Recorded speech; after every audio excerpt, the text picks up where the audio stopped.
ଢେଙ୍କାନାଳ ଜିଲ୍ଲା କାମାକ୍ଷାନଗର ସରସ୍ୱତୀ ଶିଶୁ ବିଦ୍ୟାମନ୍ଦିରରେ 29ତମ ବାର୍ଷିକ ଉତ୍ସବ ପାଳିତ ହୋଇଯାଇଛି। ଏହି ଉପଲକ୍ଷେ ଆୟୋଜିତ ଏକ ସାଧାରଣ ସଭାରେ ମୁଖ୍ୟ ଅତିଥି ଭାବେ କାମାକ୍ଷାନଗର ବିଧାୟକ ଶତ୍ରୁଘ୍ନ ଜେନା, କାମାକ୍ଷାନଗର ଏନ୍ଏସିର ଅଧ୍ୟକ୍ଷ ଧର୍ମାନନ୍ଦ ପରିଡ଼ା, ଭାରତୀୟ ଜନତା ପାର୍ଟିର ଜିଲ୍ଲା ସଭାପତି ରାସବିହାରୀ ବେହେରା, ଜିଲ୍ଲା ଉପସଭାପତି ପବିତ୍ର କୁମାର ବିଶ୍ୱାଳ, ବିଶ୍ୱ ହିନ୍ଦୁ ପରିଷଦ ଶ୍ରୀମନ୍ଦିର ପରିଚାଳନା କମିଟି ସଦସ୍ୟ ପଣ୍ଡିତ ମହେଶ କୁମାର ସାହୁ ସମ୍ମାନିତ ଅତିଥି ଭାବେ ଯୋଗଦେଇ ଉଦ୍ବୋଧନ ଦେଇଥିଲେ। ଏହି ବାର୍ଷିକ ଉତ୍ସବରେ କୁନି କୁନି ଛାତ୍ରଛାତ୍ରୀମାନେ ନାଚ, ଗୀତ ଓ ରଙ୍ଗାରଙ୍ଗ କାର୍ଯ୍ୟକ୍ରମରେ ସାମିଲ ହୋଇ ନିଜ ନିଜର ନୃତ୍ୟ ପରିଦର୍ଶନ କରିଥିଲେ।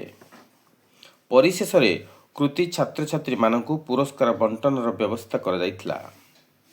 ଏହି ଉତ୍ସବରେ ସରସ୍ୱତୀ ଶିଶୁ ମନ୍ଦିର ସଭାପତି ସଞ୍ଜୟ କୁମାର ମିଶ୍ର, ପ୍ରଧାନ ଆଚାର୍ଯ୍ୟ ବିପ୍ରବର ଦାସ, ସମ୍ପାଦକ ଶ୍ରୀକାନ୍ତ ସ୍ୱାଇଁ ପ୍ରମୁଖ କାର୍ଯ୍ୟକ୍ରମରେ ଯୋଗଦେଇ ଉତ୍ସବକୁ ସାଫଲ୍ୟମଣ୍ଡିତ କରିଥିଲେ। କାମାକ୍ଷାନଗରରୁ ତରୁଣୀଚନ୍ଦ ବାରିକଙ୍କ ରିପୋର୍ଟ, ଅଷ୍ଟକ୍ରୀଡ଼ା ନ୍ୟୁଜ୍। ସମ୍ମାନ ମିଳୁଥିଲା, ପିଲାମାନେ ତାଙ୍କୁ ଦେଖିଲେ ଯେତେ ବଡ଼ ତାଙ୍କୁ ରାସ୍ତା ଛାଡ଼ି ଦେଉଥିଲେ।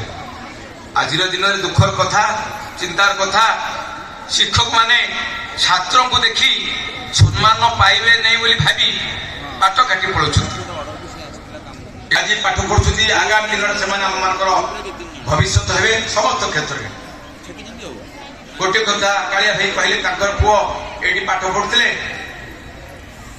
ଏଠି ଏଇଭଳି ପାଠ ସେ ପଢା ଗ୍ରହଣ କଲେ, ସମ୍ମାନ ସହିତ ଶୃଙ୍ଖଳା ସହିତ ସେ ଆଜି ଭାରତ ସରକାରଙ୍କର ଜଣେ ଉଚ୍ଚ ପଦସ୍ଥ ଅଫିସର ହୋଇଛନ୍ତି।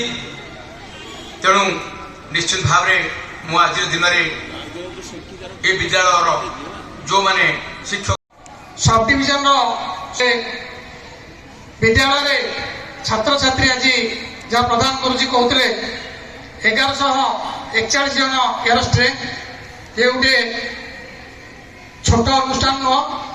ଯେଉଁ ଶିକ୍ଷାନୁଷ୍ଠାନରେ 1000ରୁ ଉର୍ଦ୍ଧ୍ୱ ଛାତ୍ରଛାତ୍ରୀ ପାଠ ପଢ଼ିଥାନ୍ତି, ସେ ତାଙ୍କର 24 ଘଣ୍ଟା ଅନବରତ ଏହି ସ୍କୁଲ ଶିକ୍ଷା ବିଭାଗକୁ, ଶିକ୍ଷା ଅନୁଷ୍ଠାନକୁ ସମୟ ଦେଇ ପ୍ରତ୍ୟେକ ଛାତ୍ରଛାତ୍ରୀ ସିସିଟିଭି କ୍ୟାମେରାରେ ଅନ୍ତର୍ଭୁକ୍ତ କରିଛନ୍ତି। ଶାନ୍ତି ଶୃଙ୍ଖଳା ସହିତ ଏ ସ୍କୁଲରେ ବିଭିନ୍ନ ପ୍ରକାର ଖେଳକୁଦ ପ୍ରତିଯୋଗିତା ସହ ବିଭିନ୍ନ ପ୍ରତିଯୋଗିତା ମାନ ସମସ୍ତ ଛାତ୍ରଛାତ୍ରୀ ଅଂଶଗ୍ରହଣ କରିଥାନ୍ତି ବହୁ ଶୃଙ୍ଖଳ ସହିତ। ଜଣେ ବିଶିଷ୍ଟ ଶିକ୍ଷାବିତ୍ ଯାହାଙ୍କ ପାଖରେ ଛାତ୍ର ଜୀବନରେ ପ୍ରତ୍ୟକ୍ଷ ଶିକ୍ଷା ଲାଭ କରିବାର ସୁଯୋଗ ମୋତେ ମିଳିଥିଲା, ମୋର ଗୁରୁ ଶ୍ରୀଯୁକ୍ତ ଶ୍ରୀକାନ୍ତ ସ୍ୱାଇଁ ମହୋଦୟ, ଏ ଅନୁଷ୍ଠାନର ପ୍ରଧାନ ଗୁରୁଜୀ ଶ୍ରୀଯୁକ୍ତ ବିପ୍ରଚରଣ ଦାସ ମହୋଦୟ,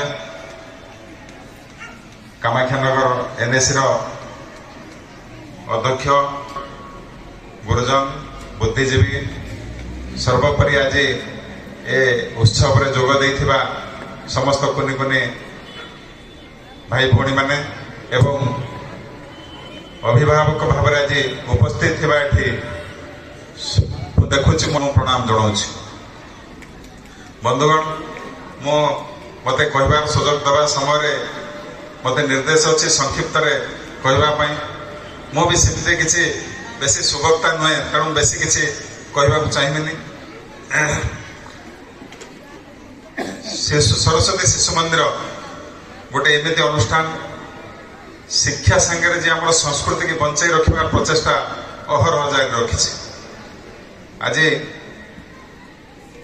ଆପଣମାନେ ଆଜି ଦେଖୁଥିବେ ସମାଜରେ ଗୋଟେ ଟ୍ରେଣ୍ଡ ତିଆରି ହେଇଗଲାଣି ଯେ ଡାକ୍ତର ହବ, ଇଞ୍ଜିନିୟର ହବ। ଆପଣ ପିଲାମାନଙ୍କୁ ବି ପଚାରନ୍ତୁ, ବାବା ତୁ ବଡ଼ ହେଲେ କ'ଣ ହବୁ?